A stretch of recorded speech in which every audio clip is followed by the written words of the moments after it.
ആരെയും അമ്പരപ്പിക്കുന്ന തരത്തിലാണ് രേണു ഇപ്പോൾ വളർന്നുകൊണ്ടിരിക്കുന്നത്. ബിഗ് ബോസിൽ എത്തിയതോടെ രേണുവിൻ്റെ തലവര തന്നെ മാറിയിരിക്കുകയാണിപ്പോൾ. രേണുവിനിപ്പോൾ തിരക്കോട് തിരക്കാണ്.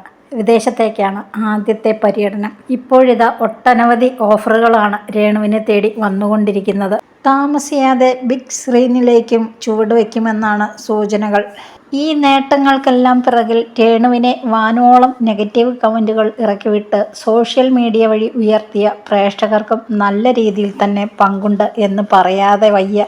ബിഗ് ബോസിൽ നിന്നും ഇറങ്ങിയതിന് ശേഷം രേണുവിൽ നല്ല രീതിയിൽ തന്നെ മാറ്റങ്ങൾ സംഭവിച്ചിട്ടുണ്ടെന്ന് നമുക്ക് കാണുവാൻ സാധിക്കും. പഴയ രീതിയിലുള്ള എടുത്തടിച്ച രീതിയിലുള്ള സംസാരങ്ങൾ നന്നേ കുറഞ്ഞിട്ടുണ്ട്. ഒരു പക്വതയുടെ രൂപമാറ്റവും പെരുമാറ്റങ്ങളും. ഇതാണ് ശ്രുതിയുടെ ഭാര്യയായ രേണുവിൽ പ്രേക്ഷകർ കാണാൻ ആഗ്രഹിച്ചത്. കഴിഞ്ഞ സീസണിലെ മുൻ മത്സരാർത്ഥി പറഞ്ഞ കാര്യം രേണുവിനോട് അവർക്ക് വളരെയധികം റെസ്പെക്റ്റ് തോന്നി എന്നതാണ്. കാരണം രേണുവിനെ മനസ്സിലാക്കിയവർ അങ്ങനെ പറയൂ. അവരെ അറിയാത്തവർ അവരുടെ ഭാഗത്തു നിന്ന് ചിന്തിക്കാത്തവരാണ് ഇങ്ങനെ എതിരഭിപ്രായം പറയുന്നത്. ബിഗ് ബോസിൽ വെച്ച് കണ്ടന്റ് ഉണ്ടാക്കാൻ വേണ്ടിയാണ് തൻ്റെ തലയിൽ പേനുണ്ടെന്ന് പറഞ്ഞ് നടന്നത്. അല്ലാതെ തൻ്റെ തലയിൽ പേനൊന്നുമില്ല. ആരും തന്നോട് ഇതുവരെ പറഞ്ഞിട്ടുമില്ല.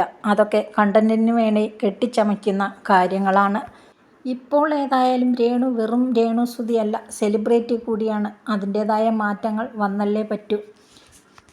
ആദ്യമൊക്കെ ആക്ഷേപിച്ചും പരിഹസിച്ചും പുച്ഛിച്ചും അവഹേളിച്ചുമൊക്കെ ചെയ്ത് രേണു ബിഗ് ബോസിൽ ചെന്നതോടെ രേണുവിനോടുള്ള ദേഷ്യമൊക്കെ പലർക്കും ഇല്ലാതായി കഴിഞ്ഞു. കാരണം രേണു ആരാണെന്നും നമ്മൾ ചിന്തിച്ചതുപോലുള്ള വ്യക്തിയല്ല എന്ന തിരിച്ചറിവുമാണ് അതിന് പ്രധാന കാരണം.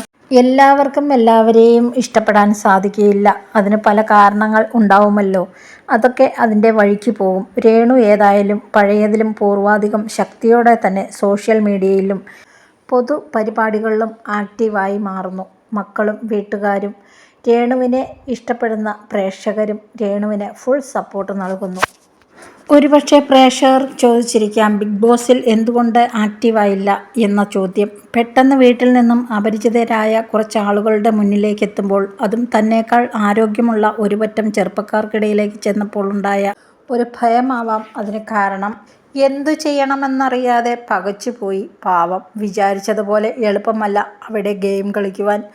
ആരോഗ്യപരമായി രേണു വളരെയധികം പിന്നോട്ടാണ്. മാത്രമല്ല അവരുടെ ഒപ്പം ഗെയിം കളിക്കുക എന്ന് പറഞ്ഞാൽ രേണുവിനെ സംബന്ധിച്ച് വളരെയധികം പ്രയാസമുള്ള കാര്യമാണ്. മാത്രമല്ല അവിടെ ഭക്ഷണത്തിൻ്റെ പോരായ്മ കൂടിയുണ്ട്. ഗെയിം കളിച്ചാലേ ഭക്ഷണ സാധനങ്ങൾ കിട്ടുകയുള്ളൂ. ഇത് ബിഗ് ബോസ് മനഃപൂർവ്വം ചെയ്യുന്നതല്ല. ഇപ്പോഴത്തെ ജനറേഷൻ പട്ടിണി എന്തെന്ന് അറിയാത്തവരാണ്. ഈ ഗെയിം അത് മനസ്സിലാക്കി കൊടുക്കുന്നു. അതൊരു നല്ല കാര്യമായിട്ടാണ് തോന്നിയിട്ടുള്ളത്. ഇതുപോലെ ബിഗ് ബോസിലെ പല ഗെയിമുകളും ഒരു പരീക്ഷണമാണ്. ആ പരീക്ഷണത്തിന് വിധേയയാവാൻ നമ്മുടെ രേണുവിന് ശക്തിയില്ല. പിന്നെ മക്കളെ സ്നേഹിക്കുന്ന, അതും ഹസ്ബൻഡ് മരിച്ച ഒരു കുട്ടി കൂടിയാകുമ്പോൾ മക്കളെ കാണാതിരിക്കുമ്പോൾ അതൊരു വല്ലാത്ത മാനസികാവസ്ഥ തന്നെയാണ്. എന്തായാലും ഈ മാറ്റത്തിന് പുറകിൽ എന്താണ് എന്ന് ചോദിച്ചതിനുള്ള ഉത്തരം രേണു പറയുന്നത് ഈ മാറ്റം ആവശ്യമാണെന്നാണ്. അത് രേണുവിനെ സംബന്ധിച്ച് നല്ലൊരു വഴിയാണ് ബിഗ് ബോസിൽ നിന്നും ഇറങ്ങിയ ശേഷം രേണുവിനെ കാത്തിരിക്കുന്നത്. തളരാതെ മുന്നോട്ട് പോകാനുള്ള എല്ലാ ഊർജവും ദൈവം രേണുവിന് നൽകട്ടെ എന്ന് ആശംസിച്ചുകൊള്ളുന്നു.